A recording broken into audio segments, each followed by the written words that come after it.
Have you ever thought about how changing climate, um, might actually impact a centuries-old industry like forest products? Hmm. It's something we're going to be tackling today on the FBS podcast Yeah. as part of, you know, Mhm. our mission to help mid-career professionals like you Right. navigate, these evolving landscapes. It's not always the first thing that comes to mind, but, when you consider the Northeast's forest products industry, I think the connection becomes clear. Yeah. We're talking about an industry that's deeply rooted, in Right. the natural world. So, Yeah. shifts in weather patterns, temperature, and Mhm. even the types of pests and diseases Mm. that are present can really have a ripple effect throughout the entire supply chain. And we're not just talking about theoretical changes here. Right. The research it paints a pretty clear picture. Yeah. Warmer winters, increased precipitation, and more intense storms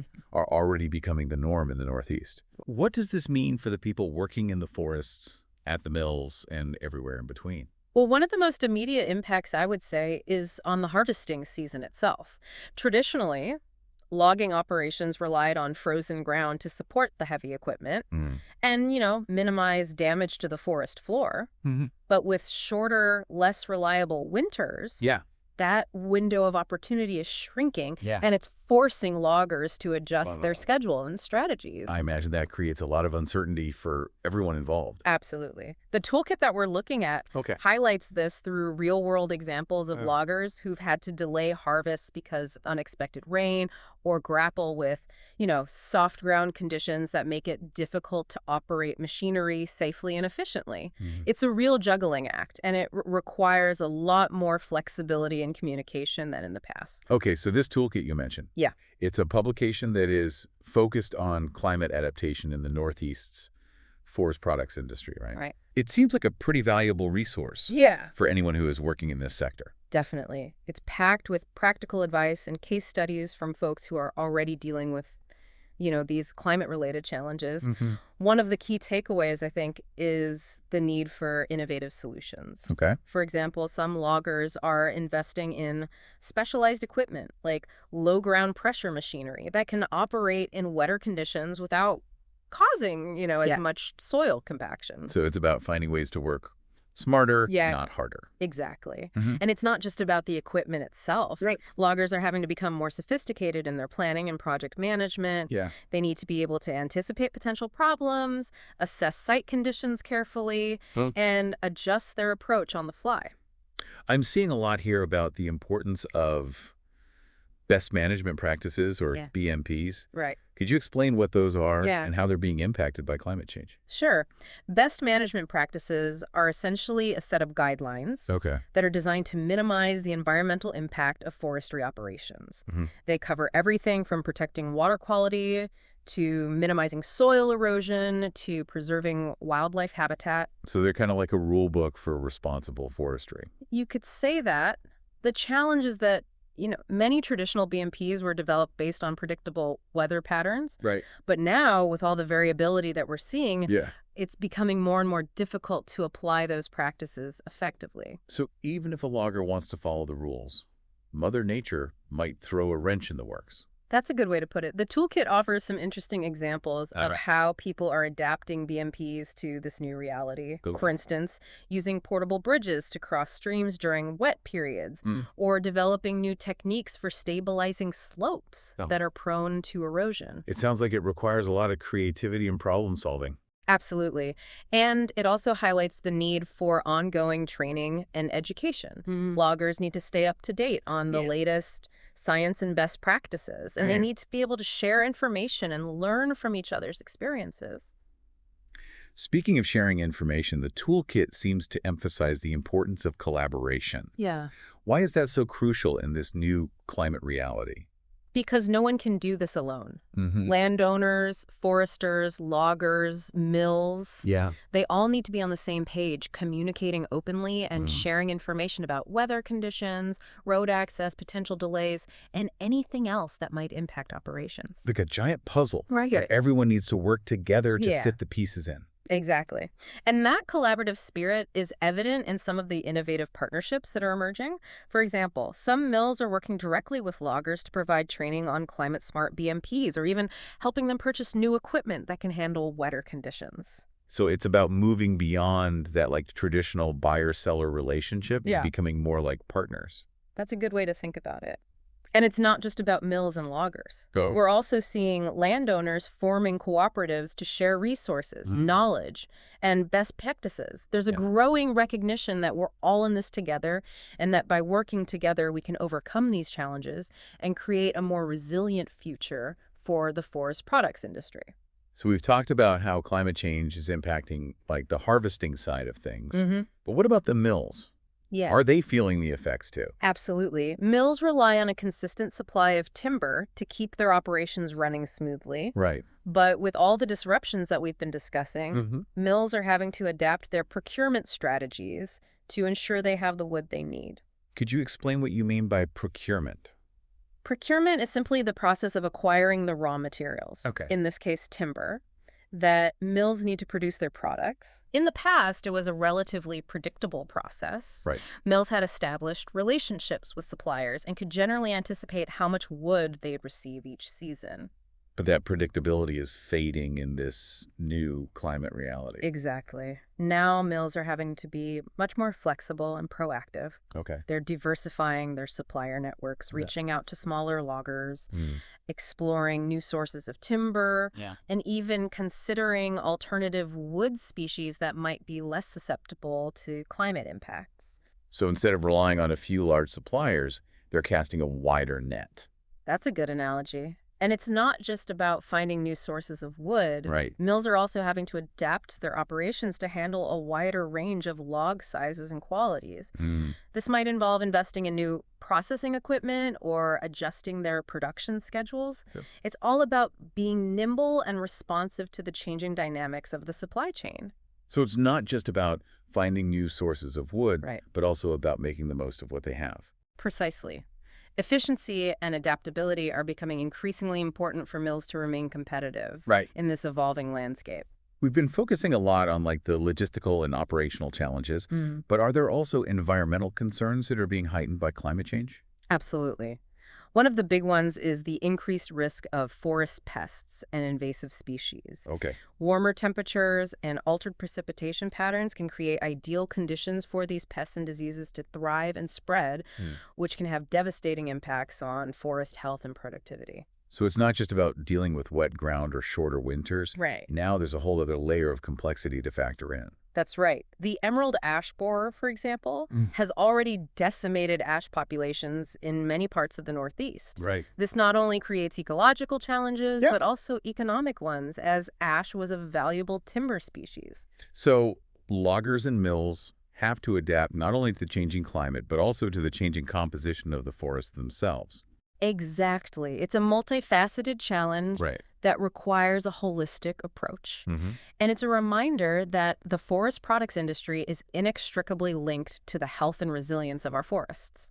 It seems like we're talking about a whole system, you know, like in flux. Yeah. From the forests themselves to the people who work in them to the products that come out of them. It's interconnected, that's for sure. Yeah. And one thing that's really important to remember, I think, is that it's not just the big players. Right. The large logging companies and mills that are feeling these impacts. Are you talking about like the smaller independent operators? Right. The family-owned woodlots, the small-scale logging crews. Exactly. They're often operating on much tighter margins with fewer resources to invest in new equipment or to, adapt to changing conditions. So how are they navigating these challenges? Are they finding ways to stay afloat? Well, the toolkit highlights a few key strategies. Okay. One is diversification, instead of relying solely on timber sales. Some landowners are exploring other income streams. Okay. Things like mushroom cultivation, maple syrup production, or even recreational leases.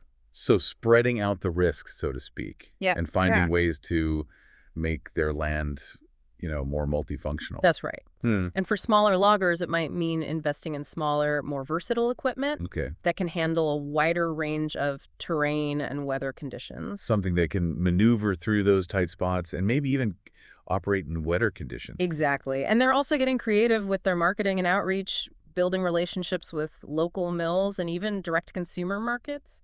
So finding those niche markets where they can offer specialized services or products. It's about being adaptable and finding those pockets of opportunity. And it's also about collaboration, Right. sharing resources, knowledge, and best practices with other small operators. Kind of like a community-based approach to resilience. That's a good way to put it. Mm-hmm. There's a real sense of camaraderie and shared purpose among many of these smaller operators. It makes sense. They're all facing similar challenges, so why not tackle them together? Exactly. Mm-hmm. And speaking of challenges, we haven't really touched on the issue of workforce development. What role does that play in all of this? Well, as logging becomes, more complex and demanding, Right? attracting and retaining skilled workers is becoming increasingly difficult. Especially younger generations who might be looking for more predictable and, less physically demanding careers. That's a big concern. Yeah. And it's compounded by the fact that, many experienced loggers are nearing retirement age. So there's a potential knowledge gap on the horizon. That's right. Hmm. And then that's why it's so important to invest in training and apprenticeship programs to make sure that the next generation of loggers has the skills and knowledge they need to thrive, in this evolving industry. And not just technical skills, but also, those softer skills like adaptability, problem solving, and communication that are so essential, in this new climate reality. Absolutely. And it's also about fostering a culture of safety. With the changing conditions and the need for more specialized equipment, Yeah. are there specific safety risks that loggers need to be aware of? Definitely, wetter ground conditions can make for, unstable terrain, increasing the risk of equipment rollovers or trees falling in unexpected directions. Right. And more intense storms can create hazardous conditions with Yeah. strong winds and lightning strikes. So it's not just about being physically strong. It's also about being, mentally sharp and aware of the changing environment. Exactly. And it's about having a strong safety culture within the logging crew. Right. Clear communication, proper training, and a shared commitment to looking out for one another.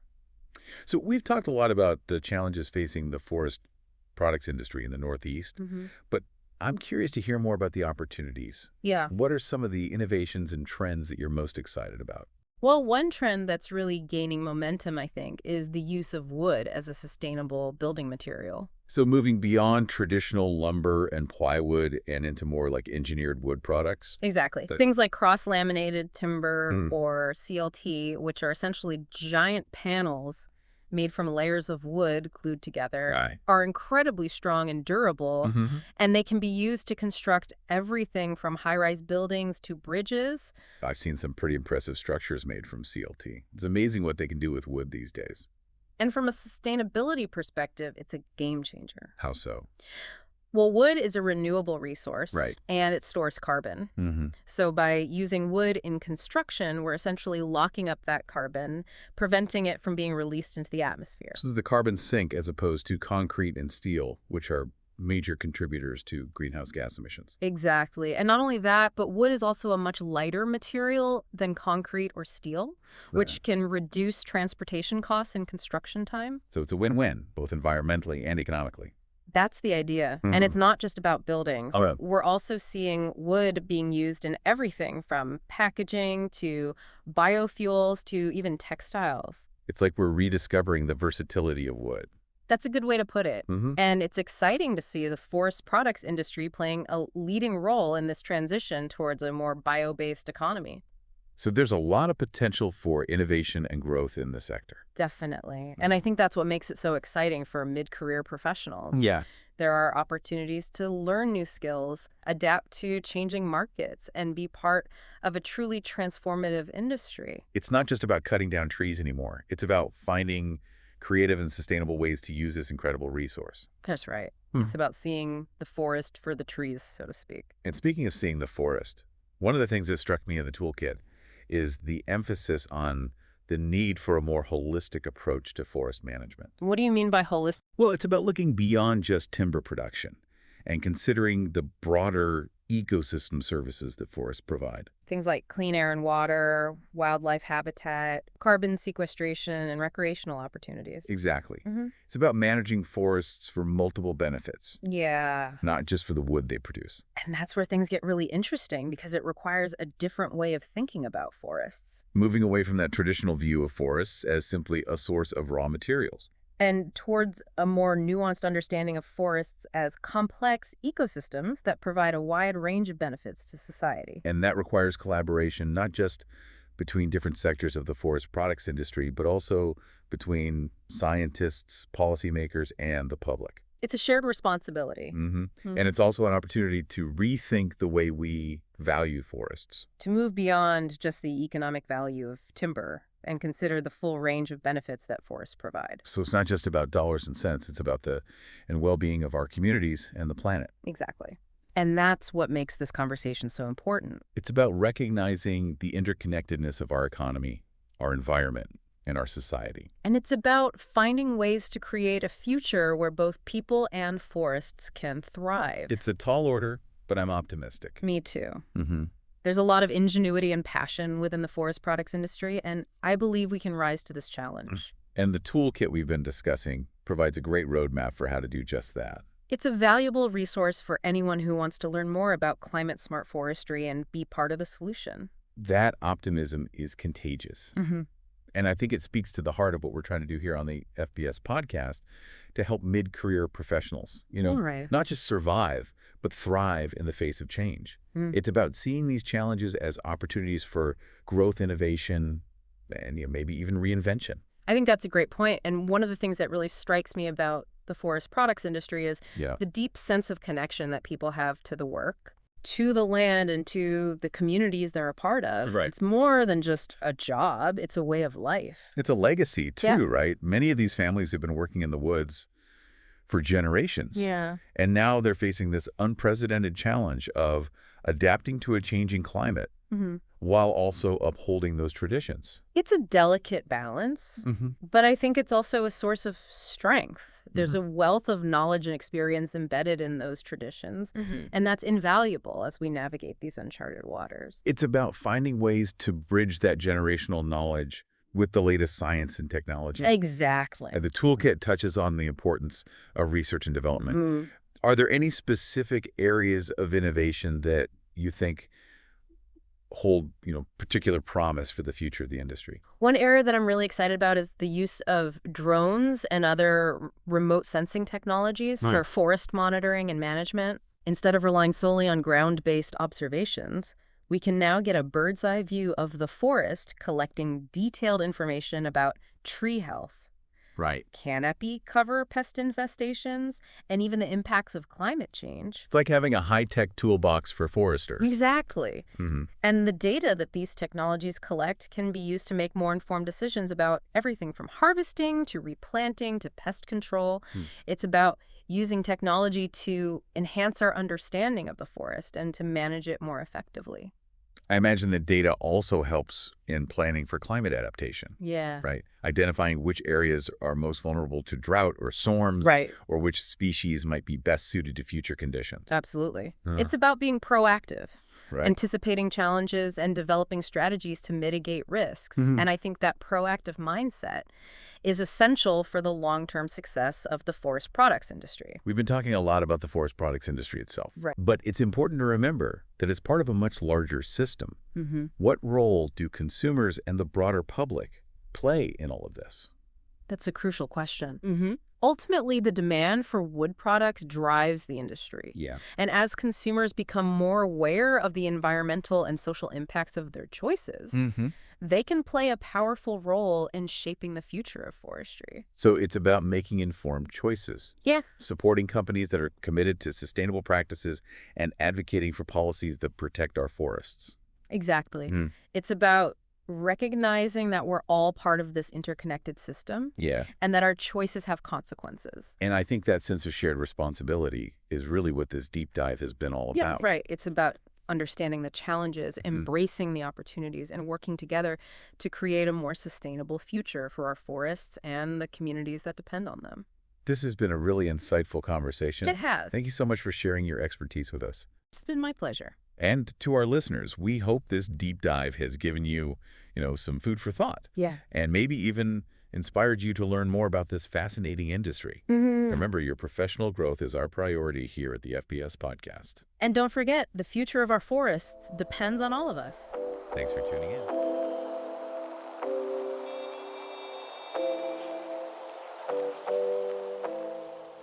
Hey, this is Steve Bick with the Forest Business School.